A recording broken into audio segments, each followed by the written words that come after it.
Hello అండి, నమస్తే. మనం రోజు పప్పు కూరగాయ ఎలాగూ చేసుకుంటాం కదా, అప్పుడప్పుడు ఇలా రోటి పచ్చడి కూడా చేసుకుంటే నోటికి ఇంపుగా చాలా బాగుంటుంది, తినడానికి టేస్టీగా కూడా ఉంటుంది. ఒక చెంచాడు పచ్చడి వేసుకొని, ఇష్టం ఉన్న వాళ్ళు నెయ్యి, నాకైతే నెయ్యి ఇష్టం లేదు, అందులో ఆయిల్ అయితే వేసుకొని తింటాను. పచ్చి ఆయిల్ చాలా సూపర్ టేస్టీగా ఉంటుంది. వేడి వేడి అన్నంలోకి ఇలా వేసుకొని తింటే కనుక ఈ పచ్చడిని అయితే నేను ఎలా ప్రిపేర్ చేశానో ఇప్పుడు మీకు చూపిస్తాను. ఇంకా దీనిలోకి అయితే తాలింపు కూడా వేసాను అనమాట. కొంచెం జీలకర్ర ఆవాలు, ఒక 2 ఎండుమిరపకాయలు వేసాను. ఇంక అంతే. ఇప్పుడు పచ్చడి కోసం అయితే నేను ఏమేమి తీసుకున్నాను చూపిస్తాను. సొరకాయ ముక్క అండి, ఒకటి చిన్నది. దీన్నైతే మంచిగా పొట్టు తీసేసి లోపల గువ్వమంతా కూడా తీసేసి చిన్న ముక్కలుగా కట్ చేసుకోవాలి.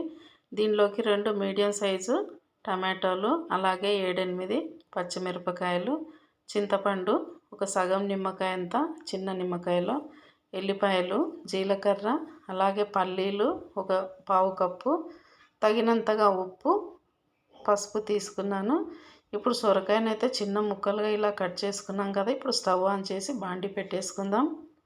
ఇది హీట్ ఎక్కిన తర్వాత పల్లీలు అయితే ఇందులో వేసుకొని ఎర్రగా ఫ్రై చేసుకుందాం. ఇష్టం ఉన్న వాళ్ళు పొట్టు తీసి మిక్సీ పట్టుకోవచ్చు, లేకపోతే అలా పట్టుకున్నా కానీ ఏం కాదనమాట.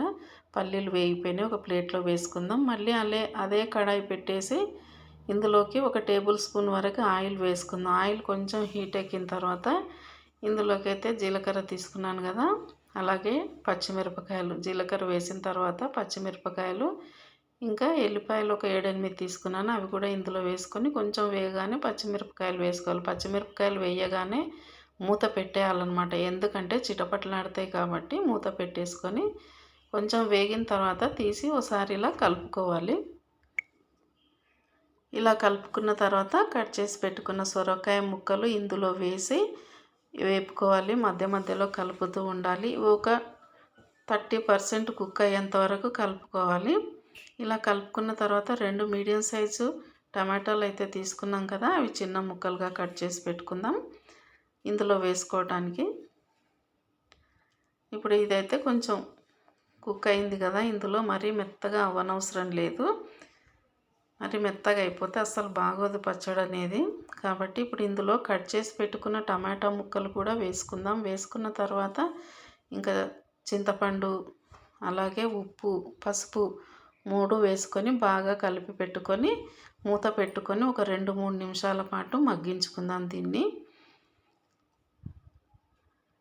ఆల్రెడీ మిరపకాయలు అయితే మంచిగా ఫ్రై అయిపోయినాయి కదా, టమాటో ముక్కలు అలాగే చింతపండు కూడా మంచిగా ఉడికిపోతే బాగుంటుంది దీనిలో కొద్దిగా కరివేపాకు కూడా వేస్తున్నాను.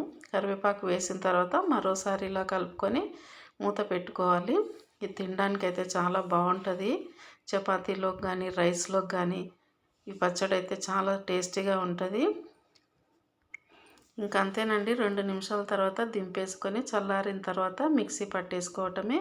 మిక్సీ పట్టేసుకునేటప్పుడు ముందుగా పల్లీలు అయితే మిక్సీ మెత్తగా పట్టేసుకొని పచ్చిమిరపకాయలు, పల్లీలు కూడా ఆ తర్వాత వేయించుకున్న సొరకాయ ముక్కల్ని, టమాటా ముక్కల్ని వేసి పట్టుకోవాలి. అయితే మనం రోట్లో దంచినట్టుగా కచ్చాపక్కగా వేసుకోవాలి. మరి మెత్తగా వేస్తే టేస్ట్ అనేది ఉండదు. నచ్చితే ఒక లైక్ ఇవ్వండి, షేర్ చేయండి. మన ఛానల్ని అయితే సబ్స్క్రైబ్ చేసుకోండి. పక్కనే ఉన్న బెల్ ఐకాన్ను ప్రెస్ చేయండి. నేను చేసే వీడియోలు మీ మొబైల్కి నోటిఫికేషన్ వస్తాయి. తప్పకుండా సబ్స్క్రైబ్ చేయండి. Thank you.